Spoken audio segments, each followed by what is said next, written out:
आज का जो इवेंट है it is pedal for peace wherein athletes students people from different walks of life. जैसे आप यहाँ देखेंगे ट्रेडर कम्युनिटी से लोग हैं, यहाँ आप देख रहे हैं होटलियर एसोसिएशन के लोग हैं, होटलियर क्लब के लोग हैं, डिफरेंट बिजनेस पीपल है, पीपल फ्रॉम जनरल वॉक्स। आपने भी सबसे बात की, ये यहाँ आए हैं एक पैगाम देने, फिटनेस का, पीस का, ट्रैंक्विलिटी का, कम्युनल हार्मनी का, कि स्पोर्ट्स के थ्रू एक पैगाम चला जाता है सबको कि हमें एक प्लेटफॉर्म पे रह के national integration, fitness and development of nation के लिए काम करना चाहिए। कितने पार्टिसिपेंट्स हैं तो कोई लगभग 700-800 के करीब पार्टिसिपेंट्स हैं। हमें फिर कल विंडोज़ बंद करनी पड़ी बिकॉज़ एक लिमिटेड अमाउंट का हमने इंतज़ाम किया हुआ था। बट आने वाले दिनों में हम कोशिश करेंगे एक बहुत बड़ा साइक्लोथॉन, बिकॉज़ जिस हिसाब से हमें रिस्पॉन्स मिला है, क्वेरीज़ आई है, अभी यहाँ लोग हैं जो रजिस्टर्ड नहीं हैं और वो आके पार्टिसिपेट करना चाहते हैं, तो आने वाले दिनों में देखेंगे हम एक बहुत बड़े साइक्लोथॉन का इनेकाद करेंगे। आने वाले दिनों में और ऐसे स्पोर्ट्स मीट्स जी, हमारी काफ़ी ज़्यादा, देखिए हमारे आपने देखा होगा वर्दी चीफ सेक्रेटरी साहब ने रिसेंटली हमारा कैलेंडर अनवील किया। हमें एक यूथ एंगेजमेंट का टारगेट है, हर साल हमें मिलता है।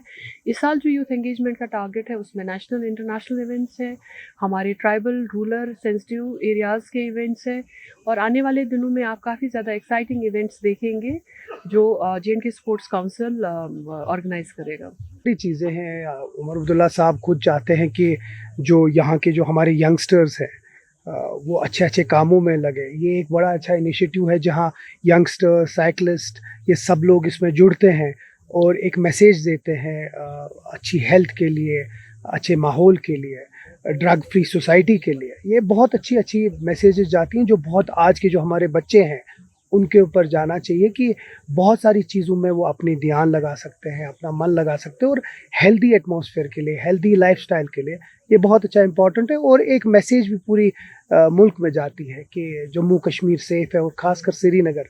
यहाँ आके जब यंगस्टर्स करते हैं, तो जो बाहर के लोग हैं वो ये देखकर जिसको कहते हैं इन्फ्लुएंस होते हैं और यहाँ आने की और कोशिश कर रहे हैं। हम हर एक चीज़ कोशिश कर रहे हैं कि जहाँ लोगों की इन्वॉल्वमेंट हो यंगस्टर्स की, और वो भी इसकी एक कड़ी है। मेरे साथ एक इशू है पिछले 4-5 दिन से कि बीजेपी के लीडर ऑफ अपोजिशन ने एलजी को एक लेटर लिखा है जिसमें कहा है कि तहसीलदार पोस्ट के लिए जो उर्दू लैंग्वेज है उसको एक्सक्लूड किया जाए। वो एक रीजनल स्पेसिफिक लोगों के लिए नाइंसाफ़ी है, तो क्या कुछ करेंगे? देखिए, पहली चीज़ जो मैंने पिछले दिनों ट्वीट भी की, उर्दू लैंग्वेज किसी रिलीजन या किसी तबके के साथ जुड़ा नहीं है। उर्दू इस मुल्क में बहुत जगहों पे बोली जाती है। इस मुल्क के जो सबसे बड़े शायर हैं, जो सबसे बड़े अदीब हैं, वो लोग उर्दू में बात करते थे। और उर्दू को मैं हैरान होता हूँ जब बीजेपी वाले हर एक चीज़ को रिलीजन या किसी ऐसे प्रिज्म से देखते हैं। 130 बरसों से उर्दू की जो लैंग्वेज है, जब महाराजा थे तो महाराजा ने पर्शियन से उर्दू में इसलिए किया क्योंकि वो एक यूनिफाइंग लैंग्वेज थी ताकि हर कोई इसके साथ जुड़े। और क्योंकि उर्दू हर कोई बोलता था तो इसीलिए महाराजा ने 130 साल पहले इसके ऊपर इसकी एक इनिशिएटिव डाल दी थी कि उर्दू लैंग्वेज एक यूनिफाइंग रहे पूरे जम्मू कश्मीर में। अब आज की डेट पे अगर कोई ये कहता है कि उर्दू को निकाले, तो आप जानते हैं कि कितने करोड़ों जो जिसको हम शजरा कहते हैं, अक्स शजरा, उसको बदलाना पड़ेगा। तो ये ह्यूमनली पॉसिबल नहीं है और ये गलत भी है। आप हर एक चीज़ को एक रिलीजन के नज़रिए से देखेंगे वो गलत है। और मुझे लगता है उसके अलावा उर्दू एक हिस्टोरिकल लैंग्वेज है जो जम्मू कश्मीर में बोली जाती थी, चाहे वो जुडिशरी, पटवारीज, गिरदेवार, नायब तहसीलदार, हर एक शोबे में। तो उसको चेंज करना मुझे लगता है ये सिर्फ एक इसलिए किया जा रहा है कि इसको एक सियासी और इसको एक रिलीजियस रंगत दी जाए और इसको इसके ऊपर कोई हमला किया जाए, जो बहुत गलत है, जो जिसकी बुनियाद ही गलत है अगर ऐसा सोचे भी। इसीलिए जो नेशनल कॉन्फ्रेंस का एक अपना मौक़िफ़ है कि न सिर्फ ये एक हिस्टोरिकल लैंग्वेज है, ये जम्मू कश्मीर का एक गहना है जिसको हम बदलने नहीं देंगे। एलजी साहब ने कल एक स्टेटमेंट दिया है जिसमें उन्होंने कहा है कि मेरे पास सिर्फ पुलिस है, बाकी जो भी इख्तियारात है वो एक इलेक्टेड गवर्नमेंट है, एक इवेंट के दौरान में काबीना वजीर के सामने कही है। सो एक तरफ उमर साहब कह रहे हैं कि मैं बेबस हूँ, मेरी हुकूमत, दूसरी तरफ एलजी साहब का ये स्टेटमेंट आना, सो क्या कहेंगे? देखिए, दो चीज़ों को मैं एक क्लैरिफाई करना चाहूँगा। एक जो कल देर रात एलजी साहब की दफ्तर से एक ट्वीट आ गया कि जो कल वो आदिल शेख की जो विडो है उसको जो नौकरी दी गई वो बहुत ही रिलैक्सेशन ऑफ रूल्स के तहत एलजी ऑफिस ने किया। वो अगर आपको याद होगा मेरे ट्वीट के बाद वो आई बात, और ये फिशरीज डिपार्टमेंट में जो जॉब लगी, देखिए दोनों चीज़ें सही नहीं हो सकती। या तो वो सही हो सकता है जो एलजी साहब ने अपनी तकरीर में बोला कि पुलिस मेरे पास है, बाकी सारी गवर्नमेंट के पास है, या तो वो सही हो सकता है जो कल ट्वीट किया गया। ईदर वे जो भी चीज़ है, इससे यही चीज़ दर्शाता है कि किसी न तो किसी तरीके से जो यहाँ ड्यूअल पावर सिस्टम है उसको बढ़ावा दिया जा सकता है।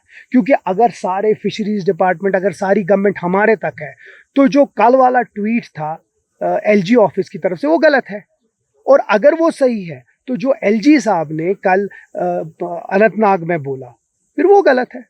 तो किसी न तो किसी तरीके से जानबूझ के ये एक कंट्रोवर्सी क्रिएट करना चाहते हैं। और हम फिर से उसी बात को दोहराएंगे कि जम्मू कश्मीर एक आम रियासत या यूटी नहीं है, इसमें ड्यूअल पावर सिस्टम नहीं चल सकता है। हम फिर से इस मुल्क के वजीर आज़म को अपील करते हैं कि स्टेटहुड को रेस्टोर किया जाए, और जो ये जानबूझ के कंफ्यूजन डाला जा रहा है और अब राजभवन से, वो गलत है और उसको खत्म हो। पीस इनिशिएटिव का जिसमें डिफरेंट ग्रुप्स के जो साइकिलिस्ट्स हैं वो पार्टिसिपेट कर रहे हैं। देखो, सबसे पहले आपका धन्यवाद है, आपको आदाब है। और आपने जो ये इनिशिएटिव फॉर पीस की बात की, इसका इनिशिएटिव जो है, इसका जो मकसद वो है, वो पीस है, ब्रदरहुड है और प्रॉस्पेरिटी है। और हम लोगों ने जो पिछले 5-6 वीक्स पहले जिन हालात से हम गुजरे हैं, तो उसके बाद मुझे लगता है कहीं ना कहीं हर आदमी का, हर डिपार्टमेंट का एक फर्ज बनता है कि what are you contributing for growth, prosperity, brotherhood of your state and country. आज जैसे हालात पूरे विश्व में हैं, तो मुझे लगता है कहीं ना कहीं ये जो मैसेज है, it should be loud and clear that we stand for peace, brotherhood. And उसके आगे जो लोग ये कर रहे हैं उनके मुंह पे ये तमाचा भी होगा, who are sponsors of terrorism and all। लेकिन हमारी जो है, जो हमारी मुख्यमंत्री उमर अब्दुल्ला साहब की क़यादत में हमारी जो सरकार बनी है, हमारा डे 1 से जो मकसद था वो डेवलपमेंट था, ग्रोथ था, प्रॉस्पेरिटी थी, ब्रदरहुड थी। और we have seen so much. तो मुझे लगता है एक पॉजिटिव नोट पे, जैसे आपके पीछे आप देख रहे हो, नई सुबह है, नया सूरज है, नया सवेरा है, इसी तरह हमें यहाँ की आवाम को फिटनेस की तरफ उनको हमने ले जाना है। We will always expect them drug free society में कंट्रीब्यूट करें, क्योंकि सबसे बड़ा मसला जो है वो ड्रग्स है आज की डेट में हमारे नौजवानों के सामने। और कहीं ना कहीं जो ये जो कम्युनिकेशन का उरूज पे हम हैं इस वक्त, तो कहीं ना कहीं मोबाइल से भी दूर ले जाए। तो मुझे लगता है स्पोर्ट्स ही एक ऐसा ज़रिया है। और उसी कड़ी में एक मैसेज देने के लिए इस दुनिया भर के जो यहाँ के हमारे बेस्ट एथलीट्स हैं, साइक्लोथॉन का जो एक आज हम आगाज़ करने जा रहे हैं। इसी पीढ़ी में हर वीक हम नया नया इवेंट करने जा रहे हैं। अब देखो, इतना ज़्यादा लोगों में अवेयरनेस और इतना ज़्यादा लोगों में वो है इस चीज़ के प्रति कि the number we had to stop the registration, number बहुत आगे चला गया। और मुझे उम्मीद है आप भी इंजॉय करेंगे, हम भी इंजॉय करेंगे। समझ ये जो हम देख रहे हैं कि गवर्नमेंट इंक्लूडिंग डिफरेंट जो स्टेक होल्डर्स है वो कोशिश कर रहे हैं कि दोबारा से हालात को बहाल किया जाए, रिवाइव किया जाए पोस्ट पहलगाम अटैक।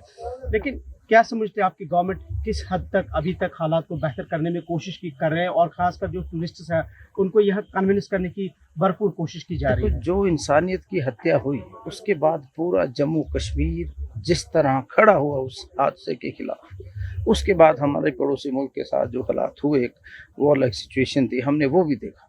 तो गवर्नमेंट से जितना हो रहा है, चाहे उन लोकेशंस पे जाके, चाहे गुलमर्ग है, चाहे पहलगाम है, चाहे वैष्णो देवी है, वहाँ पर पिछले दिनों डॉक्टर साहब के साथ हम गए और वहाँ से भी हमने इस चीज़ की अपील की, जिसको हमारे धर्म में बोलते हैं ना, वसुदेव कुटुंबकम, सर्वे भवन्तु सुखिनः सर्वे सन्तु निरामया।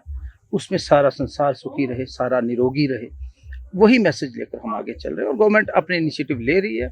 और जब तक सोसाइटी अपने दम पे, लोग खुद नहीं जागेंगे, तब तक ये नहीं होगा। लेकिन we are happy, government of India और government of Jammu and Kashmir under the able leadership of Omar Abdullah sahab अच्छे इनिशिएटिव लिए जा रहे हैं, डेवलपमेंट की ओर लेकर जा रहे हैं, और हम हमेशा जो सच है वो जीतता है, और आप आगे देखेंगे।